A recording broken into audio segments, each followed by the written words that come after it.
Welcome to Mission APSC AEJ YouTube channel. আজি আপোনালোকৰ কাৰণে লৈ আহিছে এটা নিউজ। এই নিউজটো আহিছে ৱাটাৰ ৰিচোৰ্চ ডিপাৰ্টমেণ্ট আসামৰ পৰা। ৱাটাৰ ৰিচোৰ্চ ডিপাৰ্টমেণ্টৰ এই নটিছখনত assistant engineer and junior engineer চিভিলৰ 3F ৰেগুলেশ্যনত ভেকেঞ্চি আহিছে। টোটেল ভেকেঞ্চি আহিছে আপোনাৰ 63 প্লাছ 37 এৰাউণ্ড 100 ভেকেঞ্চি আহিছে বাট ইয়াতে ৰিজাৰ্ভেশ্যনছ কেটেগৰিজ অপেন কেটেগৰীৰ কাৰণে 45টা ওমেনৰ কাৰণে 14টা ৰিজাৰ্ভ আছে OBCৰ কাৰণে কোনো ধৰণৰ চিট নাই একেদৰে SCৰ কাৰণে 4টা STৰ কাৰণে 7টা আৰু ST হিলছৰ কাৰণে 2টা পোষ্ট আছে আৰু EWSৰ কাৰণে 5টা পোষ্ট আছে টোটেল 63টা পোষ্ট আছে আৰু ইয়াৰে 20টা পোষ্ট ৰিজাৰ্ভ ফৰ ওমেনৰ কাৰণে আছে আৰু এই ভেকেঞ্চিটো উলিয়াইছে ৱাটাৰ ৰিচোৰ্চ ডিপাৰ্টমেণ্টে স্কেল অফ পে হিচাপে 3000ৰ পৰা 1,10,000 পে'বেণ্ট ফৰ আৰু গেট পে 12,700 হিচাপে এলাউৱেঞ্চ কৰিছে অ'কে চ'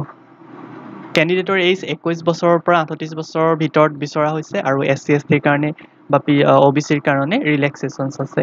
আৰু কোৱালিফিকেশ্যনছ বিচৰা হৈছে BTech চিভিল ইঞ্জিনিয়াৰিং 4 years কৰ্চৰ আৰু লগতে তেখেতে অসমীয়া বা বেংগলী বা বড়ো এই তিনিটা লেংগুৱেজৰ এটলিষ্ট এটা লেংগুৱেজ জানিব লাগিব আৰু জুনিয়ৰ ইঞ্জিনিয়াৰ একেদৰে ভেকেঞ্চি ওলাইছে 37টা পোষ্ট ইয়াৰে 8টা ওমেনৰ কাৰণে ৰিজাৰ্ভ আছে অপেন কেটেগৰীত 19টা দেন OBCৰ ক্ষেত্ৰত 5টা দেন SCৰ ক্ষেত্ৰত 7টা দেন ST প্লেনৰ ক্ষেত্ৰত 4টা পোষ্ট ওলাইছে চ' টোটেল পোষ্ট ওলাইছে 37টা আৰু এই ক্ষেত্ৰত বয়স 18 বছৰৰ পৰা 38 বছৰ বিচাৰিছে কোৱালিফিকেশ্যনছ হিচাপে ৰখা হৈছে ডিপ্ল'মা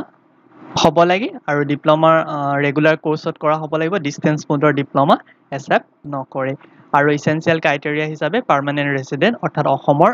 বাসিন্দা হ'ব লাগিব তো এপ্লিকেশ্যনছৰ কাৰণে waterresource.assam.gov.in এই বিশেষ যিটো ৱেবছাইট এই ৱেবছাইটটো এপ্লাই কৰিব কৈছে ইতিমধ্যে ইয়াৰ লিংকখিনি আপলোড হোৱা নাই এতিয়ালৈকে ৱাটাৰ ৰিচোৰ্চ ডিপাৰ্টমেণ্টৰ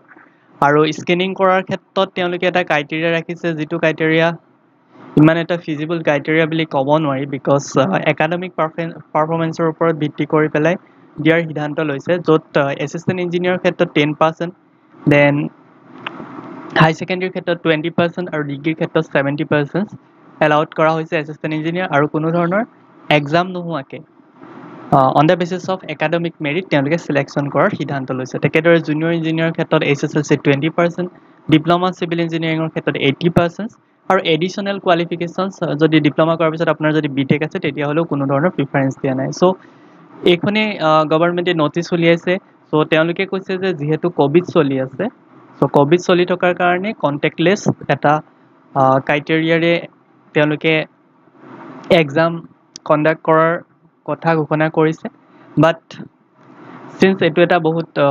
ভাল পোষ্ট হয় assistant engineer and junior engineer অকল একাডেমিক মেৰিটছটো চাই পেলাই এক্সাম কণ্ডাক্ট কৰাটো আচলতে ইমান এটা লজিকেল কথা নহয় বাট তেওঁলোকে কণ্টেক্টলেছ বা ক'ভিডৰ এক্সাম্পলছ দি পেলাই তেওঁলোকে এনেধৰণে কণ্টেক্টলেছ ৰিক্ৰুইটমেণ্ট প্ৰচেছ এটা পাতিব বিচাৰিছে চ' আপোনালোকে কমেণ্ট ছেকশ্যনত জনাব এই যিটো ক্ৰাইটেৰিয়া তেওঁলোকে ৰাখিছে বা এই যিটো মেথডলজি ৰাখিছে সেইটো কিমান যুক্তিসংগত হয় বিকজ আপোনালোকে যদি প্ৰাইভেট ইনষ্টিটিউশ্যনৰ পৰা BTech কৰিব যায় তাতে BTechত 90%ৰ এবভ বহুখিনি কেণ্ডিডেট থাকে ঠিক একেদৰে জুনিয়ৰ ইঞ্জিনিয়াৰৰ ক্ষেত্ৰত যদি ডিপ্ল'মা আপোনালোকে বাহিৰত কৰিব গৈছে তেতিয়াও কেণ্ডিডেট অলপ বেছি থাকে চ' যদি এনেধৰণৰ মেথড এডপ্ট কৰিবলগীয়া হয় তেতিয়াহ'লে অবভিয়াছলি যিসকল গভৰ্ণমেণ্ট ইনষ্টিটিউটত পঢ়িছিল তেওঁলোকক যথেষ্ট পৰিমাণে ডিছক্ৰিমিনেশ্যন কৰা হ'ব কাৰণ গভৰ্ণমেণ্ট ইনষ্টিটিউটত জেনেৰেলি পাৰ্চেণ্টেজ ইমান এটা নাথাকে আৰু প্লাছ যিটো CGPA কনভাৰ্জন ফৰ্মুলা হয় কিছু ইনষ্টিটিউটে ইনটু 10 কৰে আৰু কিছু ইনষ্টিটিউটে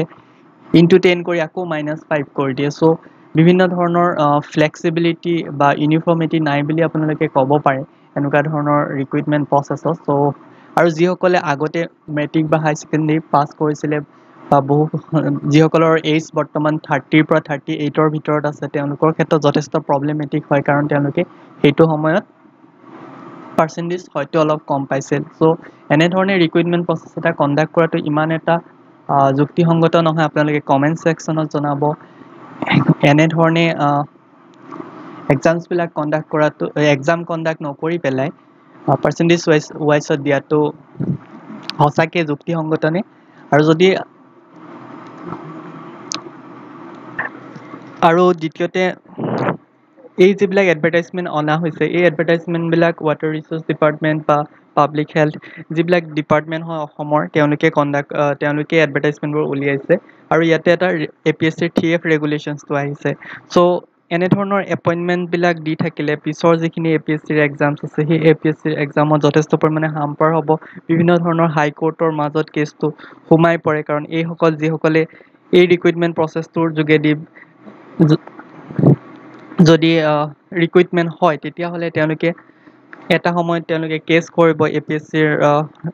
যিখিনি পাৰ্মানেণ্ট ভেকেঞ্চি হয় তাৰ ওপৰত আৰু লগে লগে সেই কেছখিনি যথেষ্ট পৰিমাণে ইম্পেক্ট কৰিব APSCৰ ৰিজাল্টছবিলাকক চ' আমি আশা ৰাখোঁ গভৰ্ণমেণ্টে যিবিলাকেই পষ্ট নুলিয়াওক কিয় যদিহে তেওঁলোকে পাৰ্মানেণ্ট পষ্ট নুলিয়াই এনেধৰণে বিভিন্ন ধৰণৰ 3F হওক বা কণ্টেক্সচুৱেল উলিয়াই সেইবিলাকে পিছৰ পৰ্যায়ত এছপিৰেণ্টসকলক যথেষ্ট পৰিমাণে দমোজাত পেলায় কাৰণ যিসকলে কৰি থাকে জব তেওঁলোকৰ কাৰণেও প্ৰব্লেমেটিক হয় আৰু যিসকলে APSCৰ এক্সামৰ কাৰণে প্ৰিপেৰেশ্যন চলাই আছে তেওঁলোকৰ কাৰণেও প্ৰব্লেমেটিক হয় আৰু ডিপাৰ্টমেণ্টক ইণ্ডিপেণ্ডেণ্টলি এটা ৰিটেন এক্সাম বা এটা ইণ্টাৰভিউ লোৱাটো ইমান এটা ফিজিবল নহয় কাৰণ তেওঁলোকে ইণ্ডিপেণ্ডেণ্টলি বা ট্ৰান্সপাৰেণ্ট মেনাৰত এটা ডিপাৰ্টমেণ্টে জেনেৰেলি কুৱেশ্যন পেপাৰ ছেটিঙৰ পৰা ধৰি গোটেই ইণ্টাৰভিউ কণ্ডাক্ট কৰালৈকে গোটেই প্ৰচেছটো কৰিবলৈ যথেষ্ট পৰিমাণে অসুবিধাত পৰে আৰু তেওঁলোকে ট্ৰান্সপাৰেণ্ট মেনাৰত দিব নোৱাৰে চ' মই গভৰ্ণমেণ্টক ৰিকুৱেষ্ট কৰিম বা যিসকল এক্সপিৰিয়েঞ্চ আছে সকলোৱে ৰিকুৱেষ্ট কৰক এটলিষ্ট ইঞ্জিনিয়াৰিঙৰ ভেকেঞ্চিবিলাক APSCৰ আণ্ডাৰতে থকাটো ভাল আৰু APSCয়ে যি ৰুল মতে এক্সাম কণ্ডাক্ট কৰে সেইখিনি যথেষ্ট পৰিমাণে কম্পেৰেটিভলি বেটাৰ হয় তেওঁলোকে যথেষ্টখিনি প্ৰট'কলছ মানি চলে চ' কিন্তু ডিপাৰ্টমেণ্টে ৰিটেন এক্সামেই পাতক বা পাৰ্চেণ্টেজ বেচিছতেই দিয়ক বা কণ্টেক্সচুৱেল বেচিছতেই দিয়ক ইয়াত যথেষ্টখিনি বেমেজালি থকা জেনেৰেলি দেখা পোৱা যায় চ' অসম গভৰ্ণমেণ্টক এটাই আমাৰ ফালৰ পৰা ৰিকুৱেষ্ট যিসকলে আচলতে এনেধৰণৰ ভেকেঞ্চিজ ক্ৰিয়েট কৰে বা 3F ৰেগুলেশ্যনছৰ ভেকেঞ্চিয়ে হওক বা কণ্টেক্সচুৱেল তেওঁলোকে এটলিষ্ট এনেকুৱা ধৰণৰ ভেকেঞ্চি ক্ৰিয়েট নকৰি পাৰ্মানেণ্ট পষ্ট ক্ৰিয়েট কৰক APSCৰ আণ্ডাৰত আৰু APSCক ইণ্ডিপেণ্ডেণ্টলি যিখিনি ইঞ্জিনিয়াৰিং ডিপাৰ্টমেণ্ট হয় তাৰ ভেকেঞ্চিখিনি ল'বলৈ অথৰিটি দিব লাগে চ' দৰকাৰ হ'লে APSCত যিমান মেন পাৱাৰ লাগে সিমান মেন পাৱাৰ ইনক্লুড কৰিব লাগে ইঞ্জিনিয়াৰিং ছেকশ্যনৰ কাৰণে বা যদি এতিয়া যিটো গভৰ্ণমেণ্টে কৈ আছিলে আছামৰ ইঞ্জিনিয়াৰিং ৰিক্ৰুইটমেণ্ট ছাৰ্ভিচ এটা গঠন হ'ব তাতো APSCৰ দৰে যদি তেওঁলোকে এটা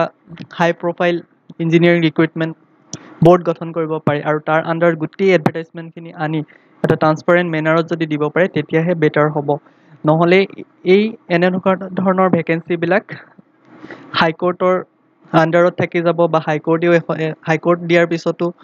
এই ভেকেঞ্চিবিলাক তাতেই কেছ চলি থাকিব কোনো ধৰণৰ আউটকাম নাহে চ' তেনেকুৱা ধৰণৰ বহুত কণ্ডিশ্যন থাকে চ'